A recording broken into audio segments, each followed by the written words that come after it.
Negative emotions is one of my favorite topics. Yeah. I've been wanting to have this conversation for quite a while, so I'm excited about what you started with today. So, life experience is our best teacher, yes? Words don't teach. Odd we offer so many, but if our words resonate with something you've lived, then it clicks for you. Absolutely. So I've been working professionally for the last 6 years as a coach, as a breakthrough specialist, assisting people to find higher levels of alignment, to help them become vibrational matches to what they want. I've worked with people in over 25 countries. I've done seminars in Europe and Canada. I've personally manifested, a 7-figure amount of money, a dream relationship. I've had a lot of success and seen a lot of success in my clients. And I would say the key to the work that I do and my approach to all of this is to look at what somebody has present in their vibration, in their attraction point, that's preventing their cork from floating, because those are the things that are preventing those high and consistent levels of alignment. So you're identifying the resistance through the evidence that is manifested. Absolutely. That's exactly what I do. And yeah. How are you able to highlight them without advancing them? Well, physical reality doesn't lie. Physical reality is always showing us what we have going on. Well, we agree with you. It's easy to find the culprit.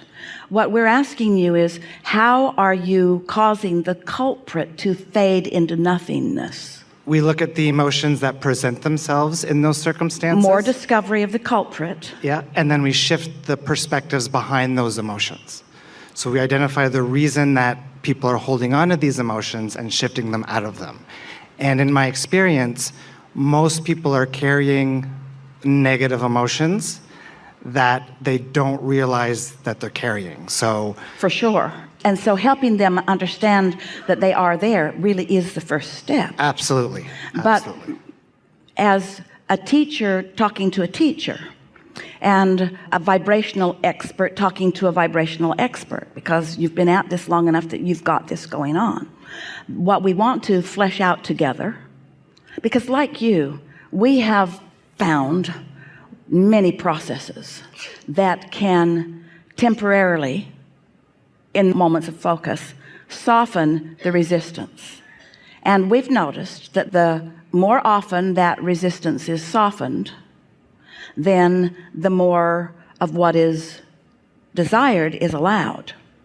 But have you noticed this in your advanced classes on all of this? Have you noticed that as you help a friend or a student identify a pocket of resistance and you help them soothe it through the effective processes that you have found, we've done that too, that in freeing up their vibration,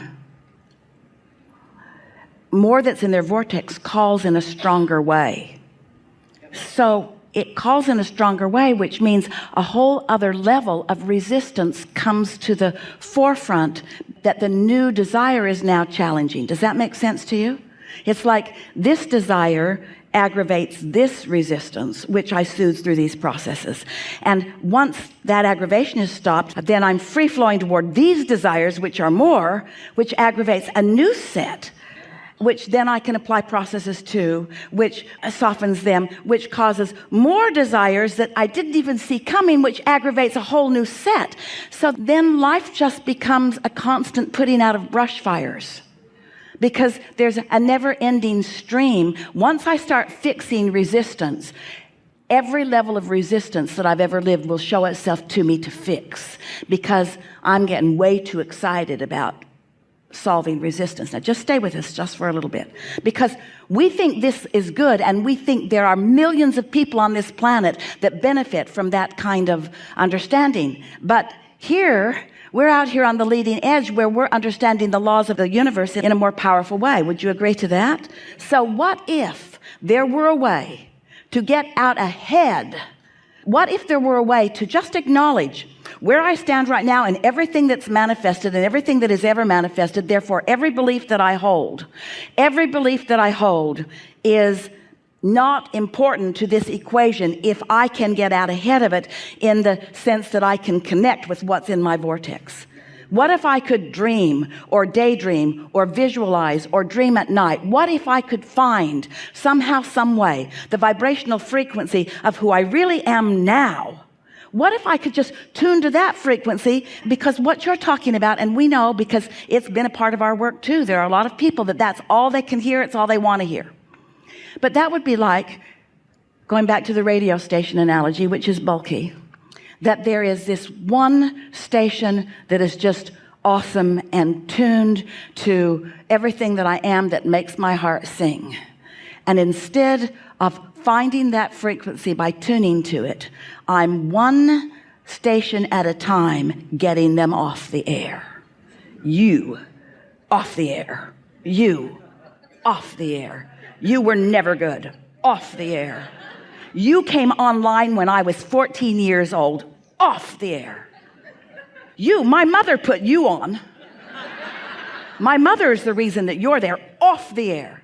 So, it is so time consuming to off the air, off the air, off the air, when really all you got to do is meditate a little, taste the sweet nectar of aligning to who you really are, and in so much less time you find the vibrational frequency of who you really are, and everything that you once thought was an issue that you needed to get rid of is transformed into a blessing that has put you where you are.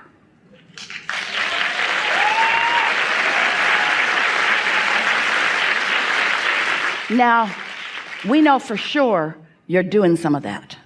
We know for sure that that is some of the shifting that is taking place.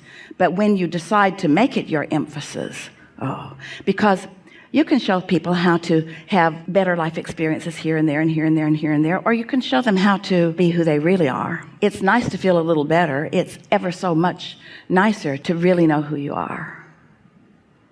So we're talking about getting out ahead of it. That's going to be a theme of what we talk about maybe forevermore with our human dear hearts.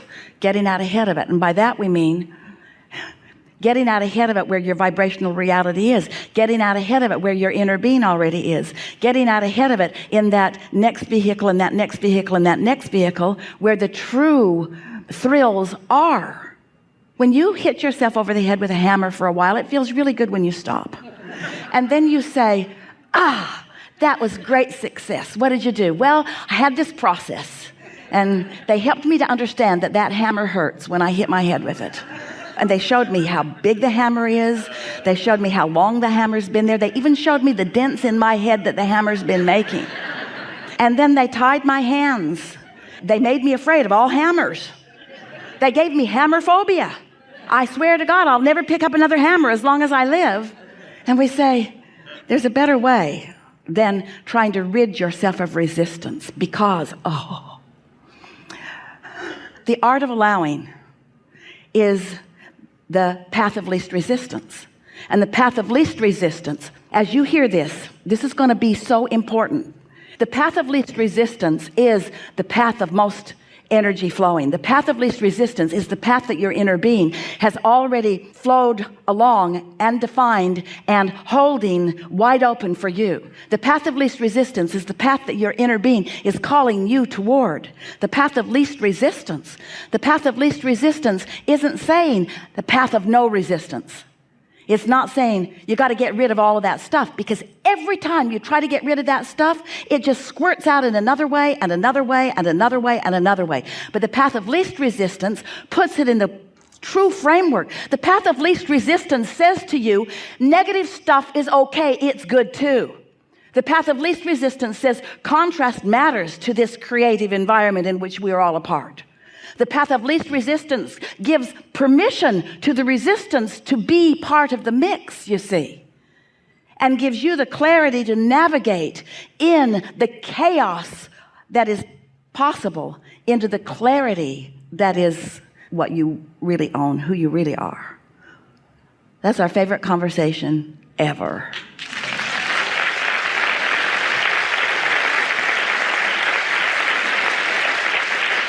Follow-up question. When you say you create your own reality.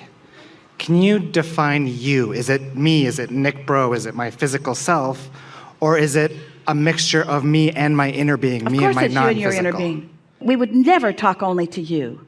You are a scanty part of the whole. So, But the other part of you doesn't need our talking to.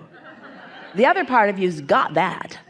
So we are kind of talking to you about it because you're the bugaboo in the mix. So it seems like when we say you create your own reality, that what we're saying is you create your own reality. But what we really mean is you want to tune to the significance of who your inner being is. Because together you have created your own reality. Your inner being stayed non-physically focused and stayed in an absence of resistance. And you came into the contrast and stirred it all up and asked for more. And your inner being saw what you asked for and rode those rockets and became it and held the vibrational frequency of it and reveled in everything you discovered and blessed every rotten thing that ever happened to you for the good that came out of it and the desire that was born within you, and holds that vibrational equivalency for you so that you can always find it if you look for it. And in the moment that you stop trying to get all the other radio stations off the air and you start reaching for that one, you'll find it and you'll click in and you'll click in and you'll click in and you'll click in and you'll click in. And then that's who we're talking about, you two. cool. So can our physical selves' desires ever contradict or oppose or have different directions than our inner being's desires? Constantly, you do it all the time. And does that get in our way? Always, every time. For example, if you have a desire to be what you call a good person and you think you aren't, you're in the way. And you'd say, oh, but Abraham, no, I mean my desires. Do my desires ever conflict? Yeah, the desire to not be a bad person gets in the way of the energy that knows that you cannot be a bad person. Did you get that? Your source knows so unequivocally the goodness of you that every effort you make to get over being bad contradicts that. That's a contradiction of desire. It's an assumption. It's a flawed premise that you just can't get around. I'm bad and I'm going to get better. No, you're not. Because it's your opinion that's called you bad. And as long as your condemnation, pushing against, there is no law of pushing against. And yet humans seem to think there is. If I can push enough stuff I don't want away, then in its absence I will be left with good stuff. And we say, it's attraction, attraction, attraction, attraction, attraction. You've offered our favorite phrase, I create my own reality. I create my own reality. I, source energy, who is eternally focused, who has, specific to my attention right now, presented itself in physical form in the apparatus that is me, and focused me into a time and space with variety that inspires me and me.